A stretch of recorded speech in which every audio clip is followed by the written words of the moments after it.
फिरोजाबाद में आरांव ब्लॉक के गांव माड़ई में भंडारण विकास योजना के अंतर्गत लगभग 50 किसानों को WDRA यानी कि warehousing development and regulatory authority के अंतर्गत जन जागरूकता कार्यक्रम किया गया, जो किसानों के लिए बेहद उपयोगी है, क्योंकि किसान अपनी फसल को पैदा कर लेता है लेकिन उसे अच्छी तरह भंडारित नहीं कर पाता, जिससे उसे काफ़ी नुकसान उठाना पड़ता है। बस इसी नुकसान को बचाने के लिए और इसी नुकसान की भरपाई करने के लिए केंद्र सरकार की ओर से जगह जगह हर ज़िले में वेयर हाउस बने हुए हैं, जहां किसान अपनी फसल को भंडारित कर सकता है। आसान भाषा में समझें तो जैसे कि कोई किसान यदि गेहूं पैदा करता है और उसके पास उसे भंडारित करने के लिए जगह नहीं है, ऐसे में किसान वेयर हाउस में अपने गेहूं को रख सकता है, जिसका किराया मात्र 6 रुपये प्रति कुंतल लगता है। ये प्रक्रिया ठीक उसी तरह है जैसे किसान अपने आलू को कोल्ड स्टोरेज में भंडारित करता है। मेरा नाम पूरन सिंह। अच्छा, यहाँ मीटिंग हुई थी, काय की थी? ये किसानों के हित में थी, जो अनाज को महंगा बेचने के लिए आगे अपना शीतगृह में रखने के लिए, इसलिए ये मीटिंग दुगना मतलब भाव घटने के लिए, मतलब अनाज गोदाम में रखा जाता है ना। इसके अलावा किसान को यदि पैसे की ज़रूरत पड़ती है तो किसान वेयर हाउस की रसीद बैंक में जमा करके अपनी ज़रूरत के हिसाब से लोन ले सकता है, जिस पर ब्याज भी कम लगता है।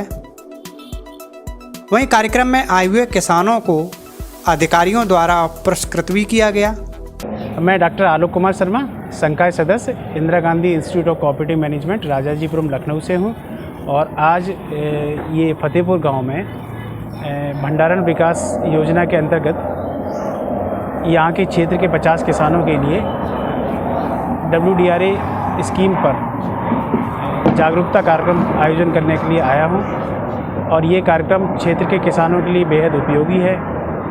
किसान अपनी फसल को उत्पादन कर लेते हैं, लेकिन उनको वैज्ञानिक तरीके से भंडारित नहीं कर पाते हैं, जिससे उनको बहुत नुकसान होता है। तो WDRA जो भारत सरकार की एक संस्था है, ये किसानों को इस बात के लिए जागरूक करती है कि वो अपने अनाज को वैज्ञानिक तरीके से भंडार गृह में भंडार करें, ठीक है, जिससे कि वो जब फसलों की कीमत बढ़ जाए तो उस बढ़ी हुई कीमतों का लाभ ले सकें और अपनी इनकम में वृद्धि कर सकें। भंडारण करेंगे कैसे? भंडारण करने के लिए ये जगह जगह पे वेयर हाउस बने हुए हैं। सबसे पास में यहाँ मैनपुरी में वेयर हाउस है। FCI की गोदामों में भी वेयर हाउस ने कुछ गोदाम किराए पे ले रखे हैं। तो निकट की जो भी वेयर हाउस है, वहाँ वेयर हाउस में जाके अपने अनाज को भंडारित कर सकते हैं।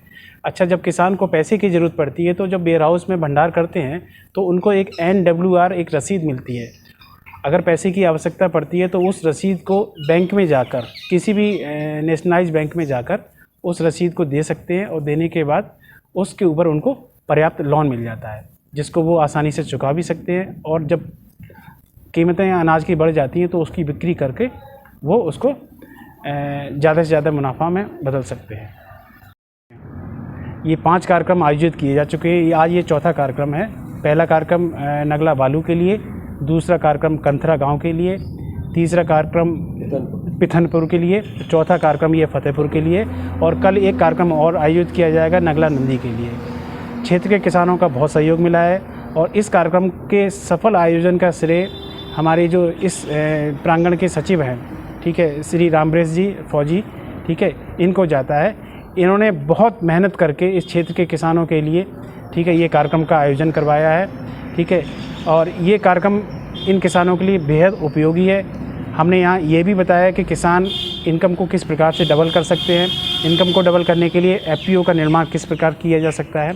FPO अगर यहाँ क्षेत्र का बन जाता है और किसान उसमें सारे मेहनत से काम करते हैं तो निश्चित ही किसानों की जो इनकम डबल होगी, सरकार का जो लक्ष्य है वो भी पूरा होगा। सब्सक्राइब कीजिए न्यूज़ इन इंडिया को और बेल आइकन को दबाइए न्यूज़ से जुड़े लेटेस्ट वीडियोज सबसे पहले देखने के लिए।